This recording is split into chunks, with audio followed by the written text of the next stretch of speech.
Movie की शुरुआत में हमें मायामी शहर दिखाया जाता है, जहां एशले नाम की लेडी क्लब के बाहर अपने हस्बैंड का वेट कर रही थी। पर तभी उसे क्लब से गनशॉट की आवाज सुनाई देती है, जिन्हें सुनकर एशले काफी ज्यादा डर जाती है, क्योंकि किसी ने उनके थर्ड पार्टनर मिच को गोलियों से भून दिया था। तो ये लोग मिच को लेकर यहाँ से निकल जाते हैं, मगर इनके हाइडआउट तक पहुँचते पहुँचते मिच की डेथ हो जाती है, जिस बात पर एशले का हस्बैंड जिमी काफी ज्यादा अपसेट था। जैसे अब अपनी फैमिली के फ्यूचर की टेंशन होने लगती है, तो वो अपनी वाइफ एशले को एक पेन ड्राइव देते हुए एडवाइस करने लगता है कि तुम्हें सैरा को लेकर ये शहर छोड़ देना चाहिए, क्योंकि अब तुम्हारी जान खतरे में पड़ चुकी है। मगर एशले के पास जाने के लिए और कोई भी जगह नहीं थी, तो जिमी उसे क्लियर कर देता है कि क्यों ना तुम लोग केमन आइलैंड्स चले जाओ, जहां तुम्हारे फादर का घर मौजूद है। मगर ये बात सुनकर एशली काफी ज्यादा अपसेट थी,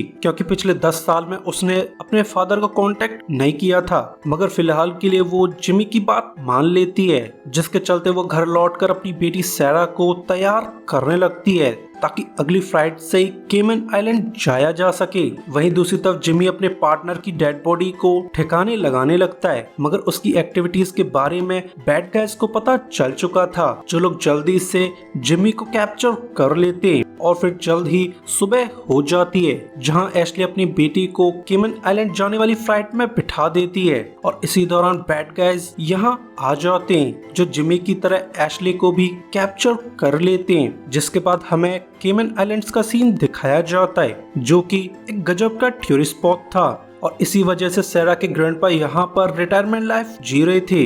मगर जल्द ही उनकी रिटायरमेंट की धज्जियां उड़ने वाली थी, क्योंकि सैरा ग्रैंडपा को ढूंढते हुए उनके घर तक पहुंच जाती है। मगर काफी ढूंढने पर उसे अपने ग्रैंडपा कहीं भी नजर नहीं आते हैं, तो वो घर के आसपास चेकिंग करने लगती है, जहां उसे बीच के किनारे पर एक ओल्ड मैन लेटा हुआ मिल जाता है। तो लेडी हिम्मत करके उस ओल्ड मैन को जगाने लगती है, एंड सरप्राइजिंगली यही ओल्ड मैन उसका ग्रैंडपा मैट था, जो एक छोटी सी बच्ची को देखकर काफी ज्यादा कंफ्यूज था, क्योंकि मैट अपनी ग्रैंडडॉटर से पहली बार मिल रहा था। तो सैरा खुद को उसके सामने इंट्रोड्यूस कराने लगती है, जिस बात पर मैट काफी ज्यादा कंफ्यूज था, क्योंकि उसकी बेटी एशले तो मैट से काफी ज्यादा नफरत करती थी, जिसने पिछले 10 साल में मैट से एक भी बार कांटेक्ट नहीं किया था। तो अब उसकी बेटी यहाँ पर अचानक से क्यों आई है। जिसके बाद हमें डॉनी नाम का गैंगस्टर दिखाया जाता है, जिसके आदमियों ने जिमी और एशली को कैप्चर कर लिया था, जो इन्हें थ्रेटन करके पेन ड्राइव के बारे में पूछने लगता है। मगर एशली ने वो पेन ड्राइव तो सैरा के बैग में डाल दी थी, तो सैरा को प्रोटेक्ट करने के लिए ये लोग झूठ बोल देते हैं, जिस बात का अंदाजा डॉनी को भी हो जाता है। तो उसके आदमी डॉनी को रिवील कर देते हैं कि एशले को हमने एयरपोर्ट से पकड़ा था, प्रोबेबली उसने पेन ड्राइव को अपनी बेटी के साथ केमन आइलैंड्स भेज दिया होगा। तो डॉनी को भी इस बात पर यकीन हो जाता है, जो एशली को अपने आदमियों के साथ केमन आइलैंड भेजने की तैयारी करने लगता है। मगर डॉनी काफी ज्यादा चालू था, जो अपने आदमियों को सीक्रेट ऑर्डर्स दे देता है कि पेन ड्राइव मिलते ही एशली की फैमिली को खत्म कर दिया जाए। साथ ही वो एशली को वार्न कर देता है कि अगर तुमने कोई भी होशियारी करने की कोशिश की तो जिमी को ब्रूटली मार दिया जाएगा, जिस बात पर एशली काफी ज्यादा डर जाती है। वहीं मैट ने सैरा के खाने पीने का इंतजाम कर दिया था, जहां वो सैरा से पूछताछ करने लगता है कि आखिर तुम यहाँ पर क्यों आई हो, जिस बात पर सैरा काफी ज्यादा कंफ्यूज थी कि उसके ग्रैंडपा ऐसे बेतुके सवाल क्यों कर रहे हैं, जिस बात पर मैट उसे क्लियर कर देती है कि तुम्हारी मॉम बिल्कुल अजीब है, जिसने पिछले 10 साल में मुझसे एक भी बार कांटेक्ट नहीं किया था, तो आखिर उसने तुम्हें यहाँ पर क्यों भेजा है। तो सैरा उसे क्लियर कर देती है कि कुछ समय से मॉम और डैड के बीच आर्ग्यूमेंट्स चल रहे थे, क्योंकि वो लोग किसी बड़ी मुसीबत में फंस चुके हैं, और फिर कल अचानक से मॉम ने केमन आइलैंड आने का डिसाइड कर लिया था, मगर फ्लाइट में सिर्फ एक ही सीट मौजूद थी, तो उन्होंने मुझे कुछ पैसे देके फ्लाइट में बिठा दिया था, ये कहते हुए कि वो अगली फ्लाइट से आने वाली हैं, मानो वो किसी से डरकर शहर छोड़ना चाहती थी। तो ये सब सुनकर मैट को सारा माजरा क्लियर हो जाता है कि उसकी बेटी और दामाद किसी बड़ी मुसीबत में फंस चुके हैं। वहीं डॉनी को गार्सिया नाम की लेडी का कॉल आ जाता है जो डैनी से पेनड्राइव के बारे में पूछताछ करने लगती है, जिस पर डॉनी उसे झूठ बोल देता है कि तुम्हारी पेनड्राइव अभी भी मेरे पास मौजूद है, जिसे जल्द से जल्द तुम तक पहुंचा दिया जाएगा। मगर गार्सिया को इस बारे में अंदाजा हो चुका था, जो डॉनी को अच्छे से सुना देती है कि तुम्हारे पास पेनड्राइव को लौटाने के लिए 1 दिन की मोहलत है, जिसके बाद मैं तुम्हारे गैंग का सफाया करवा दूंगी। जिस बात पर डॉनी की पूरी तरह से सनक जाती है, जो जल्दी से अपने आदमियों के साथ एशले को केमन आइलैंड भेज देता है ताकि जल्दी से जल्दी पेनड्राइव को रिट्रीव किया जा सके। मगर उन्हें घर पर कोई भी नजर नहीं आता है, तो वो सामानों की चेकिंग करने लगते हैं जिनमें पेनड्राइव के कोई भी अते पते नहीं थे। तो ये लोग सैरा और मैट का इंतजार करने लगते हैं। वहीं सैरा और मैट लंच करने के लिए बाहर गए हुए थे, मगर सैरा तो अपने मिस्टीरियस ग्रैंडपा के पास्ट के बारे में सब कुछ जानना चाहती थी, जो मैट से उसके पास्ट के बारे में पूछताछ करने लगती है, जिस पर मजबूर होकर मैट उसे रिवील कर देता है कि मैं पहले गवर्नमेंट एजेंट हुआ करता था, मगर 20 साल पहले मुझे फोर्सफुली रिटायर करवा दिया गया था। जिसके बाद ये लोग घर लौट आते हैं जहां पर बैड गाइज मौजूद थे, तो उन्हें देखकर मैट अलर्ट हो जाता है, जो सैरा को कार में रुकने के ऑर्डर्स दे देता है और वो खुद एशले से मिलने चला जाता है, जहां वो इनके सामने कुछ ज्यादा ही बूढ़े होने का नाटक करने लगता है, जिससे बैड गाइज का ध्यान भटक जाता है। और इसी मौके का फायदा उठाकर मैट एक डंबल से बैड गाय का मुंह फोड़ देता है, जिसकी ऑन द स्पॉट मौत हो जाती है। तो ये देखकर दूसरे आदमी बो की पूरी तरह से चटक जाती है और इसी दौरान एशले के हाथ गन लग जाती है, जो बिना हेजिटेशन के अपने फादर को गोली मार देती है। तो ये सब देखकर बो की पूरी तरह से फट जाती है, क्योंकि ये लेडी तो काफी ज्यादा डेंजरस है, जो बिना रहम के अपने फादर को भी गोली मार सकती है। तो वो अपनी जान बचाते हुए यहाँ से भाग जाता है। साथ ही उसने मैट का ट्रक चुरा लिया था। तो इस बात का एहसास होते ही मैट और एशले काफी ज्यादा अपसेट थे। तो मैट अपनी बेटी से ये सब करने का रीजन पूछने लगता है, जिस पर लेडी उसे शुरुआत से स्टोरी सुनाने लगती है कि जिमी काफी समय से डॉनी नाम के क्राइम लॉर्ड के लिए ड्राइवर का काम करता था, मगर अब हम इस क्रिमिनल लाइफ से दूर जाना चाहते थे, जिसके लिए जिमी ने गवर्नमेंट एजेंसी से सौदा कर लिया था, जो हमारी हेल्प करने के लिए राजी हो गए थे। बदले में वो लोग डॉनी की पेन ड्राइव को हासिल करना चाहते थे, मगर लास्ट मोमेंट पर न जाने क्यों डॉनी को इस बारे में पता चल गया था। तो अगर हमने पेन ड्राइव न लौटाई तो जिमी को ब्रूटली मार दिया जाएगा। जिसके बाद ये लोग बो के पार्टनर को ठिकाने लगा देते हैं। साथ ही वो लोग कुछ दिनों के लिए एक होटल में चेक इन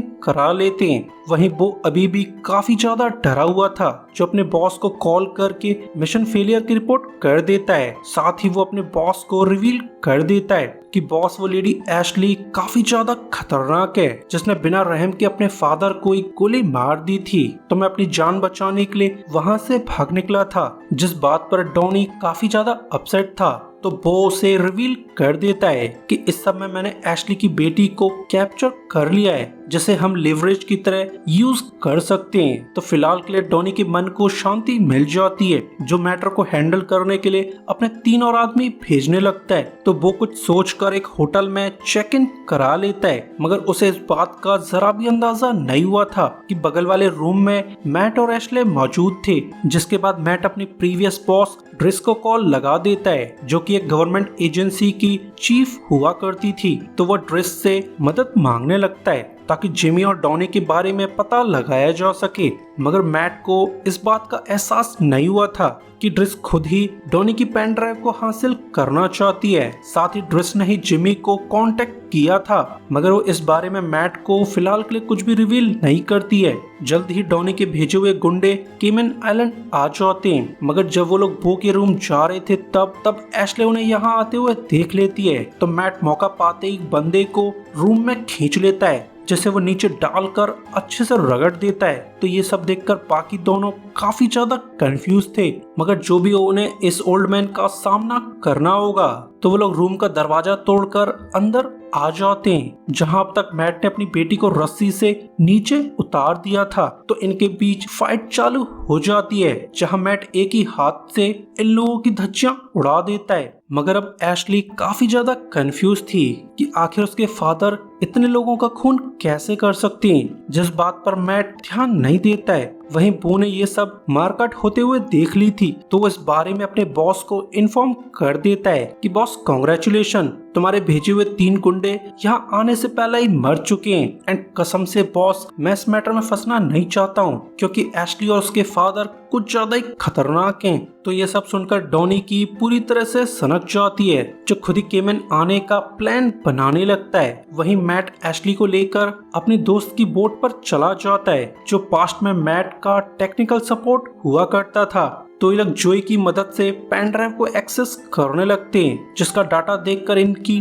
पूरी तरह से चटक जाती है, क्योंकि इस पेन ड्राइव में तो अकाउंटिंग एंट्रीज मौजूद थी, जो कि एक बहुत ही बड़े क्राइम सिंडिकेट को बिलोंग करती हैं। तो मैं जल्दी से ड्रेस को कॉल लगा के पेन ड्राइव के बारे में इन्फॉर्म कर देता है। तो वो फाइनली मैट को डॉनी के बारे में इन्फॉर्म कर देती है कि डॉनी तो बस एक छोटा मोटा क्राइम लॉर्ड है, जो कि हेक्टर गार्सिया नाम की लेडी के लिए काम करता था, जो कि यूएस सॉइल पर मौजूद सबसे बड़ा क्राइम सिंडिकेट चला रही है। यानी डॉनी तो बस एक छोटी मोटी मछली है। तो हमारा असली पाला तो एक मगरमच्छ से पड़ चुका है, जो तुम्हें कच्चा चबा जाएगी। और ऐसा होता भी है। गार्सिया की पहुंच काफी ऊपर तक थी, जो एजेंसी में मौजूद अपने डबल एजेंट को कांटेक्ट करने लगती है, जो कि और कोई नहीं ड्रिस का सबऑर्डिनेट एजेंट फिट्स था, जो गार्सिया को इन्फॉर्म कर देता है कि मेरी इन्फो लीक की वजह से तुमने जिमी को कैप्चर करवा लिया था, मगर क्या हुआ, तुमने हाथ में ही पेन ड्राइव को भी बाहर जाने दिया था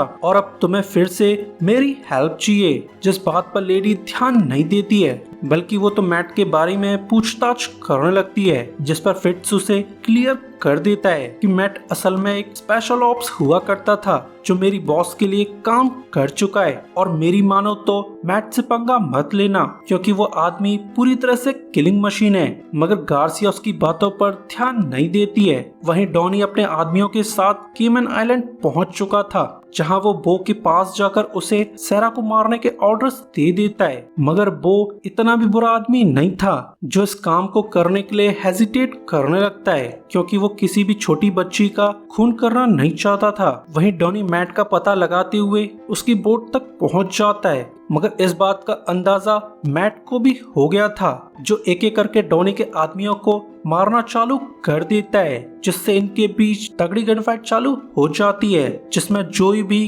कई आदमियों का सफाया कर देता है। मगर इस समय जोई को गोली लग जाती है, जिससे बेचारा जोई इंजर्ड हो जाता है। वहीं बो ने सेरा को मारने का डिसाइड कर लिया था, मगर सेरा भी काफी चालू थी, जो बो की गन चुरा कर बो के लिटिल बो को किक कर देती है, जिससे बेचारे बो को तगड़े वाला पेन होने लगता है, साथ ही उसकी पूरी तरह से सनक जाती है। तो वो सेरा का पीछा करते हुए मैट की बोट तक आ जाता है, मगर वो सेरा को मार पाता उससे पहले ही एशली यहाँ पर आ जाती है, जो अपने फिशिंग टूल से बो का हैप्पी बर्थडे कर देती है। तो ये माँ बेटी एक दूसरे को देखकर काफी ज्यादा खुश थीं। वहीं मैट ने डॉनी के ज्यादातर आदमियों का सफाया कर डाला था, तो ये सब देखकर डॉनी की पूरी तरह से चटक जाती है, जो जल्दी से एशली और सेरा को कैप्चर कर लेता है, ताकि वो इनका यूज करके मैट से बच सके। और जल्द ही उसके हाथ एक स्पीड बोट आ जाती है, जिसे लेकर वो यहाँ से भाग जाता है। तो ये सब देखकर मैट काफी ज्यादा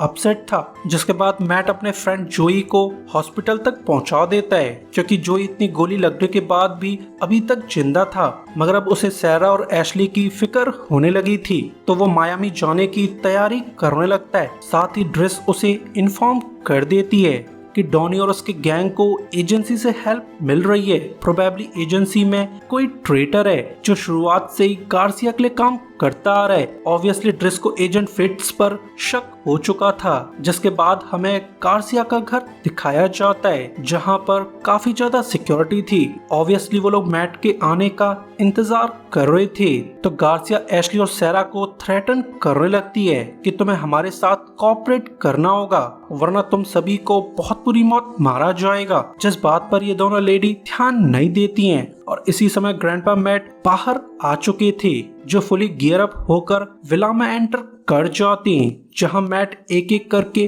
गार्सिया की सिक्योरिटी को सफाया करने लगता है, जिस बात का अंदाजा गार्सिया और डॉनी को भी हो जाता है। तो डॉनी अपनी जान बचाने के लिए गार्सिया और सेरा को हॉस्टेज बना लेता है। ऑब्वियसली डॉनी और गार्सिया लेडीज को ढाल की तरह यूज करने वाले थे। वहीं अब तक मैट ने गार्सिया के सभी आदमियों का सफाया कर डाला था, तो वो गार्सिया की डायरेक्शन में जाने लगता है, जिससे गार्सिया पैनिक करने लगती है। पर डॉनी काफी ज्यादा चालू था, जो मैट के पीछे से आकर उस पर गन तान देता है। जैसा करके वो मैट से पेन ड्राइव को भी हासिल कर लेता है, मगर पेन ड्राइव हाथ में आते ही गार्सिया उससे पेन ड्राइव की डिमांड करने लगती है, जो बात डॉनी को बिल्कुल भी पसंद नहीं आती है। तो वो बिना हेजिटेशन के गार्सिया की खोपड़ी खोल देता है। तो ये सब देखकर मैट की फैमिली काफी ज्यादा कंफ्यूज थी, जिस बात का डॉनी ने कोई भी जवाब नहीं देता है। ऑब्वियसली वो गार्सिया को रिप्लेस करके न्यू क्राइम लॉर्ड बनना चाहता था, मगर वो मैट का कुछ कर पाता उससे पहले यहाँ पर एजेंट्स आ जाते हैं, जो मैट की जान बचाने के लिए डॉनी का हैप्पी बर्थडे कर देते हैं। मगर फिट्स तो एक डबल एजेंट था, जिसकी एम्प्लॉयर गार्सिया पहले ही मर चुकी थी। तो वो कुछ टूचियापा करने की प्लानिंग करने लगता है, जिस बात का एहसास ड्रिस को हो चुका था, जो बिना हेजिटेशन के फ्रिस का हैप्पी बर्थडे कर देती है। तो ये सब देखकर मैट और उसकी फैमिली काफी ज्यादा कंफ्यूज थे कि आखिर ये सब लोग अपने ही पार्टनर्स का खून क्यों कर रहे हैं, जिस बात का ड्रिस कोई भी जवाब नहीं देती है। और तभी यहाँ पर क्रिस्टोफर नाम का आदमी आ जाता है, जिसे देखकर मैट काफी ज्यादा कंफ्यूज था कि उसका इस सब से आखिर क्या कनेक्शन है। एंड सरप्राइजिंगली ड्रिस पेन ड्राइव को क्रिस्टोफर के हाथों में दे देती है, जिससे मैट का कंफ्यूजन और भी ज्यादा बढ़ जाता है। तो क्रिस्टोफर उसे क्लियर कर देता है कि मैं आने वाले इलेक्शंस में गवर्नर की तौर पर खड़ा होने वाला हूँ, तो मुझे अपनी इमेज बढ़ाने के लिए कुछ काम करने की जरूरत थी, मगर मेरा काम तुमने आसान करवा डाला है, क्योंकि मैं इस पेन ड्राइव को गवर्नमेंट के हवाले करने वाला हूँ। साथ ही गार्सिया के क्राइम सिंडिकेट को खत्म करने का क्रेडिट भी मुझे दिया जाएगा, जिससे मेरी गवर्नमेंट की पोस्ट पक्की हो जाएगी। तो ये सुनकर मैट को एहसास हो जाता है कि उसे शुरुआत से ही पॉलिटिक्स के लिए यूज किया जा रहा था, जिस बात पर क्रिस्टोफर ध्यान नहीं देता है, बल्कि वो तो मैट को एक बढ़िया सी बोट गिफ्ट में दे देता है, जिसे लेकर मैट केमन आइलैंड लौट जाता है, क्योंकि उसकी फैमिली की प्रॉब्लम सॉल्व हो चुकी थी। और इसी के साथ ये वीडियो एंड हो जाती है। सो गाइस, वीडियो के लिए लाइक और सब्सक्राइब कर दीजिए।